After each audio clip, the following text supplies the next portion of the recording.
Does anyone remember drinking out of a water hose and not thinking a thing about it? Even with that terrible chemical taste and that flavor, you're like, that could not have been good. How are we even alive anymore? I don't think kids do that anymore.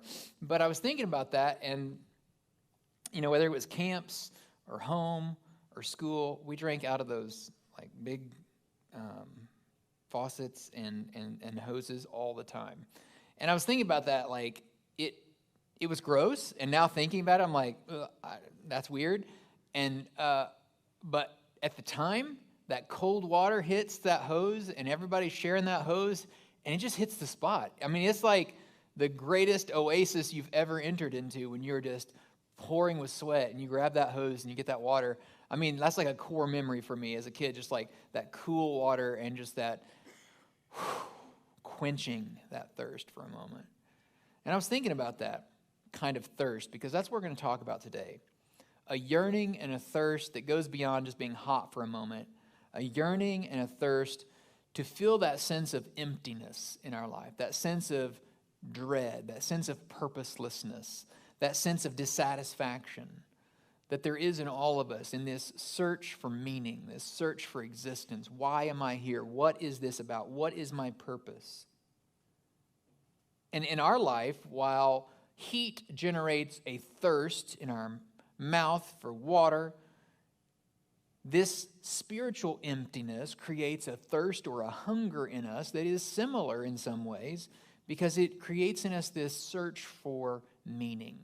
How do I make meaning out of my short existence here on earth? How do I describe to people why I'm here, what my purpose is?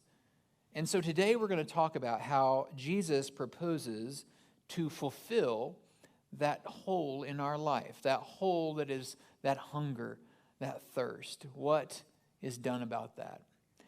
We started last week with talking about the third app in this series. We've talked about apps and we'll talk about last week we'll talk about worship as the platform for those apps. But we've talked about baptism and confession, and now we are talking about communion.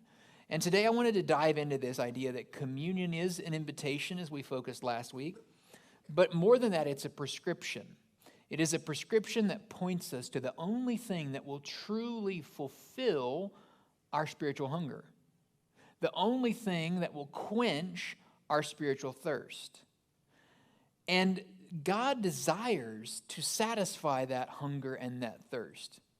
And He watches His children, and if you read the Old Testament, that's really kind of what the big meta-narrative story is of the Old Testament, is people continually trying to fulfill that hunger and that thirst with things that just aren't going to work. Power, money, sex, failure. And yet God is consistently faithful to them, trying to point them to the one thing that will really bring them back into a time frame like the creation and everything was supposed to be. Adam and Eve were not hungry and thirsty. They were provided for perfectly in the Garden of Eden and had the perfect relationship with God and walked with God. They had this perfect environment that they ruined. But God's desire the whole time is to bring all of humanity back into that, where there is no hunger and there is no thirst and there is a great relationship with Him. Often when we think about the juice and the bread that we will receive later, we think about those two things in terms of the physical nature of them. We think about the bread, we think about the juice, we think about Jesus passing the elements, we think about the disciples receiving the elements at the Lord's Supper, and we think that of communion.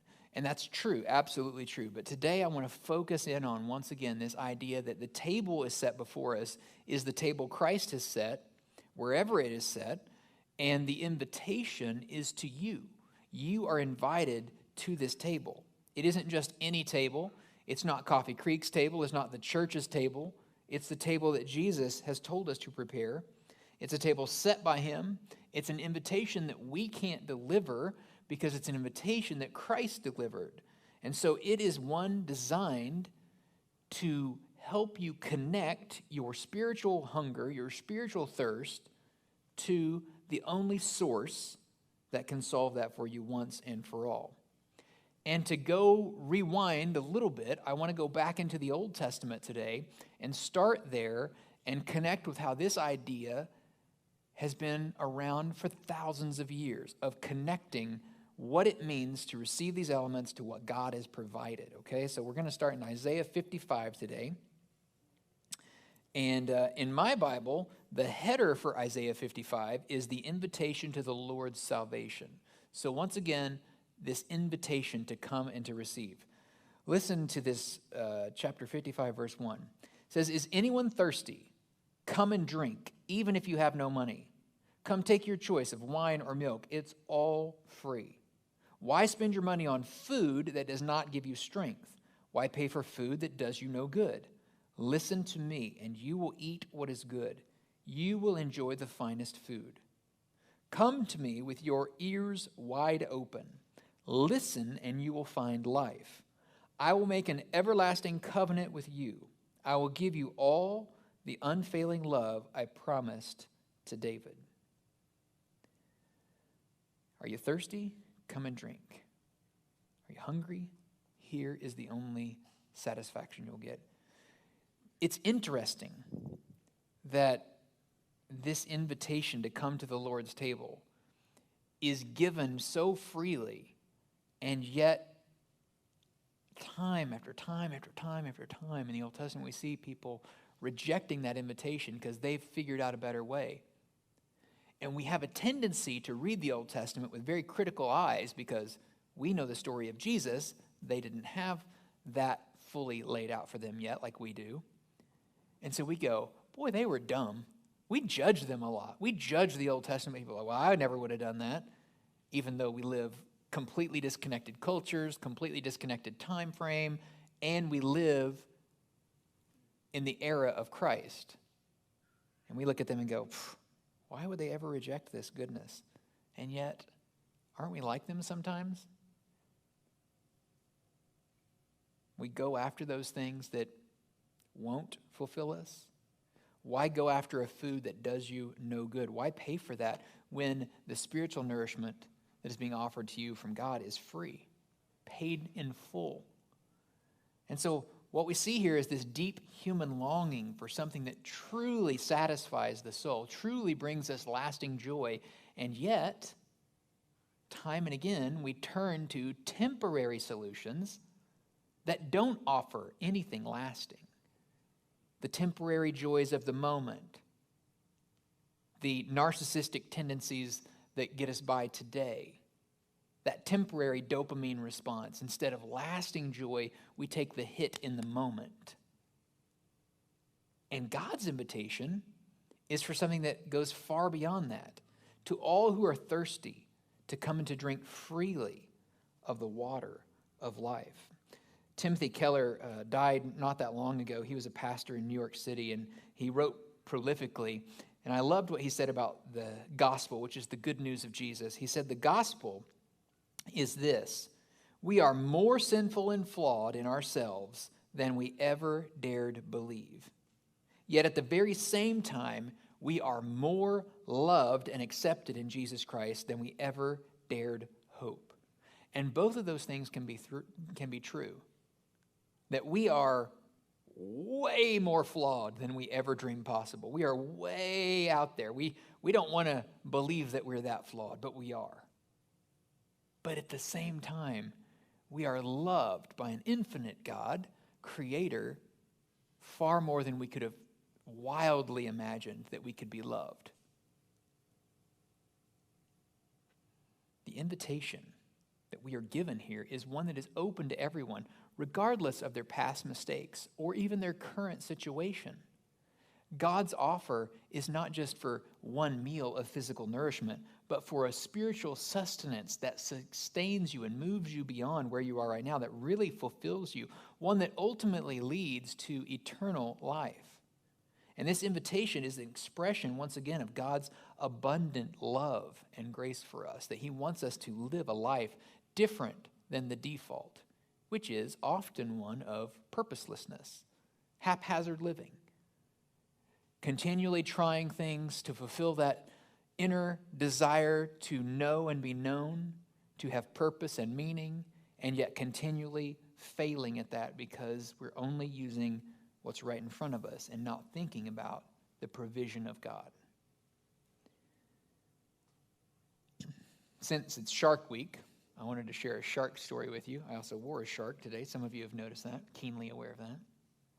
But every year in South Africa, there is something that happens that's really unique. It's called the Sardine Run.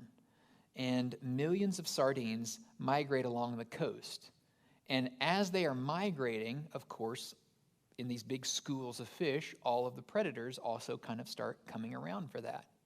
But what's really unique is that these animals called birds whales, they are typically not aligned with like your sharks, right? They're typically not a predator, and they typically are prey of sharks. But in this weird kind of sardine run frenzy, they align with the sharks. And they run together to kind of herd, if you will, herd these big schools of sardines into a feeding pattern that the sharks feed off of, but also these whales just capture tons of them as they're going along. It's called lunge feeding. They kind of just open wide and... And what's interesting is that scientists have noted is it is an unexpected collaboration. Why would typical prey align with predator once a year? And they can't completely explain it, but what we see is the bird's whale finds its place in this unlikely gathering.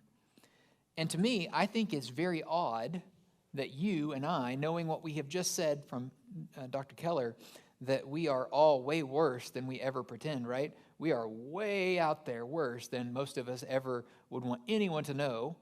And yet we are invited to this holy table. I mean, we're invited not just like, okay, third-class citizen. We're invited as friends of God. We're invited as valued creations of God to something that we just don't deserve at all. And it's that interesting alliance in that moment, that interesting collaboration that God invites us. We have no claim to that. We can't say, God, you owe me this. You owe me a spot at that table. Absolutely not. No. I ought to be a part of what you're doing. Nope. But he still invites us to be a part of that. He invites every single person to the table. So no matter how bad you think you are in this place today, you're invited to the table just as much as the person sitting next to you. Just as much as Mother Teresa would have been. Just as much as Billy Graham would have been. Just as much as, you could put anybody in there. There's no levels to like who's invited to this table. Everyone is invited the same. Whether the rich and the powerful, the desolate, and the impoverished, the person that does so much good that we want to give them awards and lift their name up, to the person that is just rotten to the core. Everyone is invited to the table. That is curious to me. And I don't think scientists have an explanation for that one either. Why we're invited to this table. It's not because of our good, it's because of the good of the Father inviting us into this. And it reminds us, this sardine run idea kind of reminds us, I think, of God's universal invitation that he extends to all of those who thirst for longing and all of those who thirst for love. It's a testament not to who we are, but to the unexpected grace that God has for us. That love that is completely undeserved. This inclusion that is surprising to everyone that we would be included, God offers us freely. And so, all we do in this example of the invitation to the table is say yes or no. We can come to the table and we're freely welcome just like everyone else. Or we reject the table. We reject God's invitation. And this is the story of our life. We're either accepting God's purpose for our life, his vision, to love him with all that we are and love our neighbor as ourselves, or we're rejecting that vision. Over and over, minute by minute, day by day, these are the choices that we make. We make choices to honor that purpose or to deny that purpose. And in doing so, we're either saying yes to the invitation or rejecting the invitation to the table. And the interesting thing is the table's been set. Like the work, the heavy lifting of this dinner that we've been invited to is done. And as we come to the table today, we remember that communion is once again a reminder of the invitation that Jesus has for us. It's an invitation to a deep relationship with him. It's an invitation to receive the grace and the peace and the freedom God has for us. It's an invitation to remember his sacrifice and to experience unity with all the believers across the globe. Billions of Christians today receiving similar elements, talking about the same scripture, talking about the same thing Jesus did for us, because we're all one big family. And so we come to the table with grateful hearts, ready to accept the invitation that is given for everyone. And that's your point of decision today. Will you receive the elements that have been given for you, brought here for you, that you're invited to? That the place is set already. Your name is on the table already. You have a place at that table. It's interesting when Jesus talked about this in John. We're told that the true bread of God is the one who comes down from heaven and gives life to the world. And so Jesus says then, I am the bread of life. Whoever comes to me will never be hungry again. Whoever believes in me will never be thirsty. Spiritual hunger, spiritual thirst, fulfilled in Jesus. I was talking at the first part there about bread that you get hungry. You eat bread, you get hungry again for more bread, right? That's a thing we understand. And the reason that the Bible talks about things like that a lot of the time is because it's a universal thing we can all understand. It wants every person. You don't need a PhD to understand this. If you eat bread, you will be hungry again. Yes, yes. But for the spiritual hunger you have, the spiritual thirst, they don't linger with Christ, because Jesus says, I will help you never be hungry again. I will help you never be thirsty again. So once again, you're invited to the table. The decision is in your hands, what you will do with that. But God is not rejecting you. And that's one key point I think that gets missed a lot. People think, well, God's not talking to me. God's far away from me. No. The door is open. The Father is ready to receive you. The table is set. Your name is on the table. You hold the key for you and you alone. Will you accept the invitation to be a part of the family of the Lord? You just need to respond. At the end of the day, this is what I think is most true about this today. At the Lord's table, there's no such thing as an outsider. No one is an outsider. No one is looked down upon. No one is put at the kids' table. If you ever have Thanksgiving with family, you know what the kids' table is. You know, the one that's a little lower, that none of the chairs match, and they're kind of out in the outer room if we can.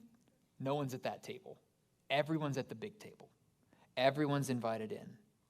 And at the Lord's table, there's no such thing as an outsider, because Jesus has already reserved your seat. He thought of you before you were even born and made a space for you.